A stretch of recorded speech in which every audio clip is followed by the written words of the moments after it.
Mes amis taureaux, bonjour et bienvenue sur la chaîne Tarot à merveille. Pour votre tirage général, ceux qui me découvrent, soyez les bienvenus. Posez votre main sur votre poitrine, là, maintenant, pas métaphoriquement, physiquement. Posez votre paume à plat sur votre sternum et sentez le battement. Ce rythme sourd, régulier, obstiné, qui ne s'est jamais arrêté depuis le premier jour de votre existence. Ce cœur qui bat ne vous a jamais trahi, pas une seule fois, pas quand vous pleuriez, pas quand vous aviez peur, pas quand vous étiez convaincu que tout était fini. Il a battu fidèlement, sans condition, sans exiger quoi que ce soit en retour. Et c'est à ce cœur-là que je m'adresse aujourd'hui, pas à votre tête, pas à vos doutes, pas à cette voix intérieure qui filtre tout ce que vous entendez à travers le tamis de la méfiance. Non, je parle directement à ce muscle inlassable qui vous maintient en vie et qui sait mieux que vous ce qui se prépare. Ce qui se prépare n'est pas une blague. Ce n'est pas une formule pour attirer votre attention. Ce n'est pas un titre accrocheur suivi de vide. C'est une réalité. Une réalité que votre cœur a déjà commencé à pressentir et que votre mental va mettre un peu plus de temps à accepter. Mais il l'acceptera, parce que ce qui arrive est trop puissant pour être ignoré, trop précis pour être confondu avec un hasard, trop personnel pour appartenir à quelqu'un d'autre. Gardez votre main sur votre poitrine et suivez-moi. Je vais vous emmener dans une descente, pas une chute, une descente volontaire. Comme un plongeur qui quitte la surface brillante de l'eau pour s'enfoncer dans les profondeurs, où la lumière change de nature, où les sons disparaissent, où seul reste l'essentiel. Nous allons descendre ensemble, palier par palier, vers quelque chose que vous portez au fond de vous et que vous n'avez pas touché depuis très très longtemps. Premier palier, la surface. À la surface, il y a ce que vous savez déjà, ce que votre mental accepte. Vous savez que votre vie est en train de bouger. Vous le sentez dans ces petits décalages quotidiens. Un réveil plutôt que d'habitude sans raison, une envie de ranger, de trier, de jeter des choses que vous gardiez par habitude, des conversations qui vous ennuient alors qu'elles vous satisfaisaient avant, des silences que vous recherchez alors que vous les fuyez. Ces signes, vous les avez remarqués. Vous les avez peu, être même mentionnés à quelqu'un. Et la personne vous a regardé avec un sourire poli sans comprendre de quoi vous parliez. C'est normal. La surface est visible par tous, mais comprise par peu. Ce que les autres voient, c'est un changement de comportement. Ce qu'ils ne voient pas, c'est le mouvement tectonique qui le cause. Vous le sentez. Sous votre main, en ce moment, votre cœur le confirme. Descendons. Deuxième palier, le bruit. Juste sous la surface, il y a le bruit. Le bruit de toutes les voix qui se battent pour votre attention. La voix de la peur qui dit « Ne change rien, c'est dangereux ». La voix de la raison qui dit « Sois réaliste, les miracles n'existent pas ». La voix du passé qui dit « Souviens-toi de la dernière fois que tu as espéré, souviens-toi de la chute ». La voix des autres qui dit « Tu devrais faire ceci, être cela, vouloir cela ». Ces voix sont bruyantes, elles se superposent. Elles créent un vacarme intérieur qui rend difficile l'écoute de quoi que ce soit d'autre. Et le plus sournois, c'est que certaines de ces voix se font passer pour la vôtre. Vous croyez que c'est vous qui pensez « je ne suis pas prêt » ou « ce n'est pas pour moi ». Mais ce n'est pas vous, ce sont des programmes. Des scripts installés par d'autres, à des moments où vous étiez trop jeune ou trop vulnérable pour les refuser. Ils jouent en boucle depuis si longtemps que vous les avez confondus avec votre propre pensée. Mais ils ne sont pas vous. Ils sont du bruit. Et le bruit, ça se traverse. Vous avez déjà commencé à le traverser. Chaque fois que vous avez fait quelque chose malgré la peur, vous avez traversé le bruit. Chaque fois que vous avez écouté votre instinct plutôt que la voix de la prudence paralysante, vous avez traversé le bruit. Chaque fois que vous avez refusé de croire le pire scénario que votre mental fabriquait avec tant de talent, vous avez traversé le bruit et chaque traversée a rendu le signal un peu plus audible. Mais sous ce bruit, il y a un signal, un signal constant, discret, patient, un signal qui ne crie jamais parce qu'il n'en a pas besoin. Il sait que tôt ou tard, vous descendrez assez profondément pour l'entendre.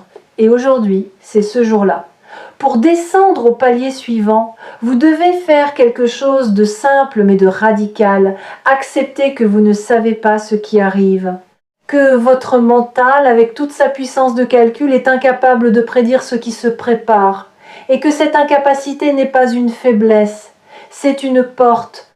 La porte vers un mode de connaissance différent, plus ancien, plus fiable, le mode du cœur, le mode de l'intuition, le mode de cette intelligence silencieuse qui sait sans pouvoir expliquer comment elle sait. Troisième palier, la mémoire du corps. Nous sommes maintenant en dessous du bruit, et ici les choses deviennent plus intimes. Votre corps porte une mémoire que votre esprit a oubliée. Des sensations stockées dans vos muscles, dans vos os, dans les replis de votre chair. La tension dans vos épaules n'est pas seulement de la fatigue, c'est le poids accumulé des responsabilités que vous avez portées pour les autres en oubliant de poser les vôtres.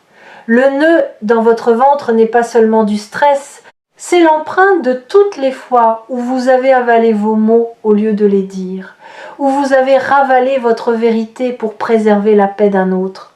La raideur dans votre nuque n'est pas seulement posturale, c'est le résidu de toutes les fois où vous avez tenu la tête haute, quand tout en vous voulait s'effondrer.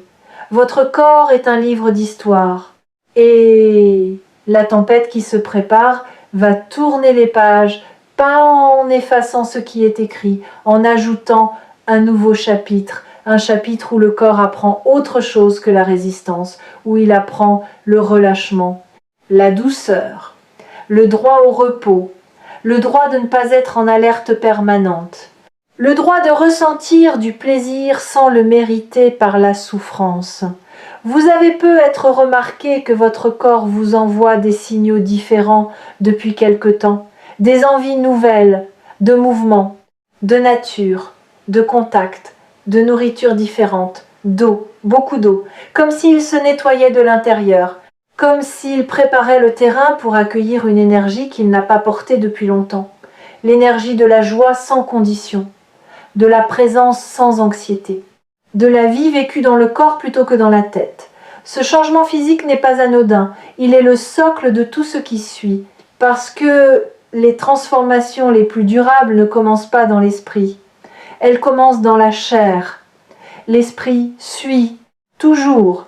Et il y a quelque chose d'autre que votre corps fait en ce moment, quelque chose de subtil mais de profondément significatif.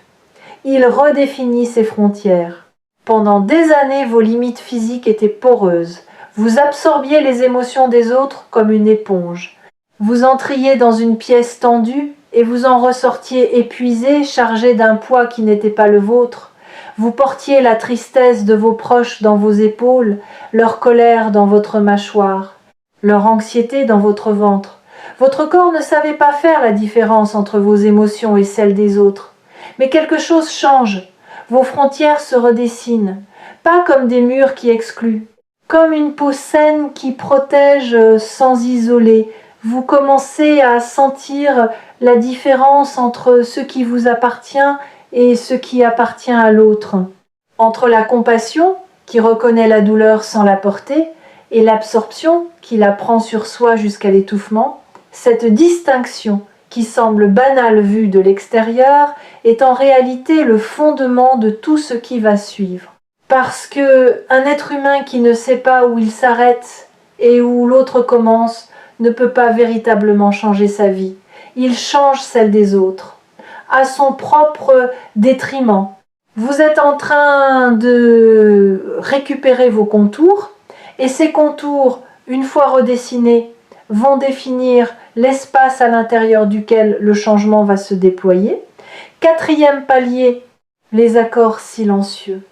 Nous descendons plus profondément maintenant, et ici nous touchons à quelque chose que personne ne vous a jamais expliqué. Au cours de votre vie, vous avez passé des accords, pas des contrats écrits, des accords silencieux, des pactes inconscients avec vous-même, avec les autres, avec la vie. Ces accords, vous les avez signés sans le savoir, souvent dans l'enfance, souvent dans les moments de douleur ou de peur. Le premier accord silencieux, c'est celui de la diminution. À un moment de votre vie, vous avez compris, ou cru comprendre, que pour être aimé, il fallait être petit, pas visible, pas encombrant, pas trop brillant, trop intelligent, trop sensible, trop présent. Vous avez appris à vous réduire, à occuper moins d'espace, à parler moins fort, à rêver moins grand. Et cet accord, scellé dans la douleur d'un enfant qui voulait simplement être accepté, a structuré votre vie entière, vos choix de carrière, vos choix relationnels, votre manière de vous tenir dans une pièce, votre manière de vous excuser d'exister. Le deuxième accord silencieux, c'est celui de la dette. Quelque part, vous avez accepté l'idée que vous deviez quelque chose à vos parents, à la société, à quelqu'un qui vous a aidé un jour. Et cette dette, jamais formulée, jamais chiffrée, est devenue un poids permanent, un poids qui vous empêche de recevoir sans culpabilité, de réussir sans vous excuser, de profiter de quoi que ce soit sans cette petite voix qui murmure « Tu n'as pas encore assez remboursé ». Le troisième accord, c'est celui du report. Vous avez décidé, sans le dire, que votre vie commencerait plus tard, quand les conditions seraient réunies, quand vous auriez assez d'argent, assez de confiance, assez de temps, assez de certitude. Et en attendant ce assez, qui ne vient jamais, vous vivez dans le provisoire, dans l'entre-deux, dans la salle d'attente de votre propre existence. Ce qui va changer votre vie, ce qui est en train de se préparer en ce moment avec une force que vous ne mesurez pas encore, et c'est la rupture de ces trois accords. Pas une renégociation, une rupture nette, définitive, pas par la colère, par la clarté. Vous allez réaliser, avec une évidence qui ne laisse aucune place au doute, que ces accords n'ont jamais été les vôtres, qu'ils ont été signés par un enfant effrayé, pas par l'adulte que vous êtes devenu, et qu'un contrat signé sous la contrainte de la peur n'a aucune valeur. Ce qui est en route vers vous, et cette vidéo trouvée ici sur Tarot à Merveille n'est qu'un des nombreux signes de sa venue, c'est la permission, pas une permission accordée par quelqu'un d'autre, la permission que vous vous donnez enfin à vous-même, la permission d'être grand, la permission d'être libre de toute dette imaginaire. La permission de vivre maintenant, pas plus tard, pas quand tout sera parfait, maintenant, avec tout ce que maintenant contient d'imparfait et de magnifique. Cinquième palier, le courant. Nous sommes profondément maintenant. Et ici, il n'y a plus de mots. Il y a un courant, sentez-le. Sous votre main, votre cœur bat un peu différemment. Peut être un peu plus vite, peut être un peu plus fort. Ce n'est pas de l'anxiété, c'est de la reconnaissance. Votre cœur reconnaît ce que votre mental est encore en train de traiter. Il reconnaît la vérité de ce qui est dit. Et il y répond comme un instrument qui résonne quand la bonne note est jouée à proximité. Ce courant, c'est le mouvement de votre vie qui se réaligne. Pas un réalignement brutal, chirurgical, un réalignement organique, comme une rivière qui retrouve son lit originel après des années de détournement artificiel. Vous avez été détourné par les circonstances, par les choix des autres, par vos propres choix faits depuis la peur plutôt que depuis la vérité. Et maintenant l'eau revient, elle revient vers le chemin qui a toujours été le sien, votre chemin. Ce chemin ne ressemble à celui de personne d'autre, c'est le vôtre. Taillé dans la roche de votre propre expérience, creusé par vos propres larmes, élargi par vos propres joies. Il n'a pas de modèle, pas de précédent, pas de carte tracée par quelqu'un qui serait passé avant vous. Vous êtes le premier à marcher ce chemin. Et cette solitude-là n'est pas de l'isolement, c'est de la singularité. C'est le privilège rare et vertigineux d'être le créateur de sa propre route. Il y a quelque chose que vous devez savoir sur cette route. Elle ne sera pas droite, elle ne sera pas logique. Elle ne suivra pas le plan que votre mental voudrait lui imposer. Elle serpente, elle surprend. Elle prend des virages que vous n'auriez jamais choisis si on vous avait consulté. Mais chaque virage, chaque détour apparent est d'une précision chirurgicale. La vie ne se trompe pas de chemin. C'est votre mental qui confond le chemin le plus court avec le chemin le plus juste. Or, le chemin le plus juste passe parfois par des vallées que vous auriez préféré éviter, par des rencontres que vous n'aviez pas prévues, par des pertes qui ressemblent à des catastrophes et qui se révèlent, avec le recul, avoir été des libérations. Regardez en arrière un instant, pas avec regret, avec lucidité. Repensez à la chose la plus difficile qui vous soit arrivée, la pire, celle que vous ne souhaiteriez à personne. Et maintenant demandez-vous honnêtement, seriez-vous la personne que vous êtes aujourd'hui sans cette épreuve? Auriez-vous cette profondeur, cette empathie, cette capacité à percevoir ce que les autres ne perçoivent pas? La réponse, vous la connaissez. Et cette réponse n'excuse pas la souffrance. Elle ne la glorifie pas, elle la replace dans un contexte plus vaste, un contexte où rien n'est gaspillé, où chaque douleur est un engrais pour une croissance que vous ne pouviez pas voir pendant que vous souffriez. Et cette croissance, c'est exactement ce qui vous a amené à ce moment, à ce palier, à cette descente vers votre propre vérité. 6e palier, le pardon inversé. Il y a ici quelque chose que je n'ai jamais formulé de cette manière. Un concept que j'appelle le pardon inversé. Vous connaissez le pardon classique. Pardonnez à ceux qui vous ont blessé, acceptez ce qui s'est passé, lâchez la rancune. Vous l'avez probablement pratiqué avec plus ou moins de succès au fil de votre vie. Mais le pardon inversé est différent. C'est le pardon que vous devez demander, non pas aux autres, à vous-même. Pas pour ce que vous avez fait de mal, pour ce que vous ne vous êtes pas permis de faire de bien, pour toutes les fois où vous avez dit non à une opportunité par peur, pour toutes les fois où vous avez sabordé quelque chose de beau parce que vous ne vous sentiez pas digne de le vivre, pour toutes les fois où vous vous êtes choisi en dernier ou pas du tout, pour toutes les fois où vous avez offert aux autres la patience, la douceur, la compassion que vous refusiez obstinément de vous accorder. Ce pardon inversé est l'acte le plus révolutionnaire que vous puissiez poser. Et il est intimement lié à ce qui va changer votre vie. Parce que tant que vous ne vous êtes pas pardonné de vous être maltraité, vous continuerez inconsciemment à accepter la maltraitance, à la reproduire, à la chercher même parce qu'elle confirme la croyance profonde que c'est ce que vous méritez. Alors faisons-le maintenant, ensemble. Dans le silence de cette plongée, dites-vous, mentalement ou à voix haute si vous êtes seul, je me pardonne de ne pas m'être choisi quand j'en avais besoin. Je me pardonne d'avoir traité les autres avec plus de douceur que je ne me suis traité moi-même. Je me pardonne d'avoir cru que je devais gagner le droit d'être heureux. Ce n'est pas une formule magique, ce sont des mots qui déverrouillent comme une clé dans une serrure rouillée. La porte ne s'ouvre peu, être pas immédiatement. Peut être qu'il faudra tourner plusieurs fois, peut être qu'il faudra revenir demain et après-demain et le jour suivant. Mais la serrure a reçu la clé. Et une serrure qui a reçu sa clé finit toujours par céder.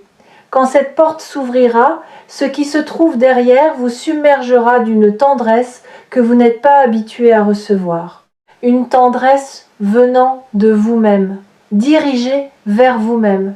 Et c'est cette tendresse intérieure, cette bienveillance enfin tournée vers l'intérieur au lieu d'être exclusivement tournée vers les autres, qui est le carburant du changement qui vient. Sans elle, le changement reste en surface. Avec elle, il pénètre jusque dans les fondations. Le changement qui arrive va briser cette boucle, pas par magie, par saturation. Vous avez atteint le point où la douleur de rester identique dépasse la peur de changer. Et ce point de basculement est le plus puissant qui existe dans l'expérience humaine. Parce qu'il est irréversible. Une fois que vous l'avez franchi, vous ne pouvez pas revenir en arrière. Vous ne pouvez pas savoir ce que vous savez maintenant. Vous ne pouvez pas sentir ce que vous ressentez. La porte s'est ouverte dans un seul sens. Et devant vous, il n'y a pas le vide, il y a l'espace. votre espace. 7e palier, le fond. Nous y sommes au fond. Et ce qu'il y a au fond n'est pas sombre, c'est pas effrayant, c'est pas ce que vous craignez. Au fond, il y a un calme absolu. Un silence si pur qu'il contient toutes les musiques. Et dans ce silence, il y a une vérité qui attend depuis toujours que vous descendiez assez profondément pour la trouver. Cette vérité est simple. Si simple qu'elle en devient presque impossible à croire, la voici. Vous n'avez jamais été le problème. Jamais. Pas une seule fois dans votre vie, vous n'avez été le problème. Les situations étaient le problème, les circonstances étaient le problème, les croyances étaient le problème, les accords silencieux étaient le problème. Mais vous, l'être humain qui bat sous votre main en ce moment, vous n'avez jamais été le problème. Vous avez été la solution qui s'ignorait. Laissez cette vérité descendre, pas dans votre tête, dans vos os, dans votre sang, dans chaque cellule de votre corps qui a porté pendant des années le poids d'une culpabilité qui ne lui appartenait pas. Vous n'étiez pas le problème. Et maintenant que vous le savez, maintenant que cette connaissance est ancrée dans votre chair, tout peut changer, tout va changer.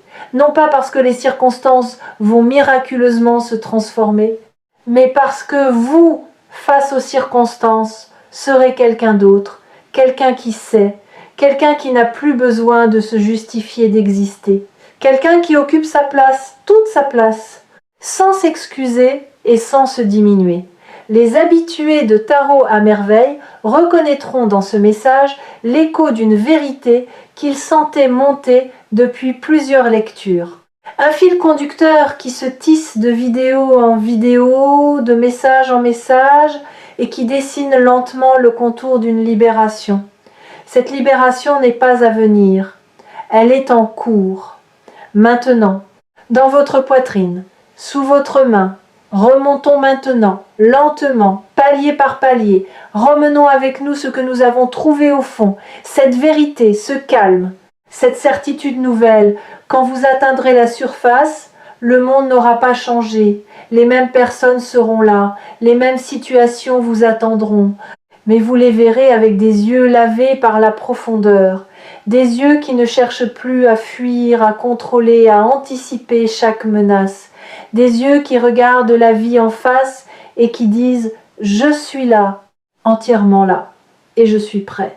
Prêt à quoi exactement? Prêt à accueillir sans condition, prêt à recevoir sans culpabilité, prêt à avancer sans la permission de vos peurs, prêt à dire ce que vous pensez vraiment, à demander ce dont vous avez vraiment besoin, à refuser ce qui ne vous correspond pas sans enrober le refus dans 10 couches d'excuses, prêt à être vu, vraiment vu, dans votre totalité, avec vos ombres et vos lumières, vos certitudes et vos tremblements, votre force brute et votre tendresse silencieuse, tout cela ensemble, sans tri, sans filtre, sans la mise en scène permanente qui vous a épuisé pendant des années, et dans cette disponibilité nouvelle, dans cet espace ouvert que vous offrez à la vie, les réponses vont venir. Les personnes justes vont apparaître, les décisions vont se clarifier, non pas parce que vous les forcez, parce que vous cessez de les empêcher. Il y a une nuance immense entre créer le changement et cesser de bloquer le changement. Et ce que vous faites en ce moment, c'est lever les barrages. L'eau sait où aller, elle l'a toujours su. Votre seul travail est de ne plus lui barrer la route. Ce qui va changer votre vie ne ressemblera pas à un tremblement de terre. Cela ressemblera plutôt au moment où quelqu'un allume la lumière dans une pièce où vous cherchiez à tâtons depuis des années. Le même espace, les mêmes objets, mais soudain tout est visible, tout est clair. Et vous réalisez que ce que vous cherchiez était juste là, à portée de main, depuis le début. Retirez votre main de votre poitrine maintenant, doucement, et remarquez ce qui reste. La chaleur, l'empreinte, la connexion que vous venez d'établir avec votre propre cœur. Cette connexion ne se brisera pas quand la vidéo se terminera. Elle est là pour rester. Parce que ce que vous avez touché au fond de cette plongée, aucune vague de surface ne peut l'atteindre. C'est le roc sur lequel votre nouvelle vie va se construire. Ce n'est pas une blague, ce n'est pas une métaphore. C'est le moment le plus sérieux et le plus lumineux de votre parcours récent. Et Tarot à merveille est honoré d'avoir pu vous accompagner dans cette descente et surtout dans cette remontée. Vous êtes remonté et vous n'êtes plus le même. Bienvenue dans ce qui suit.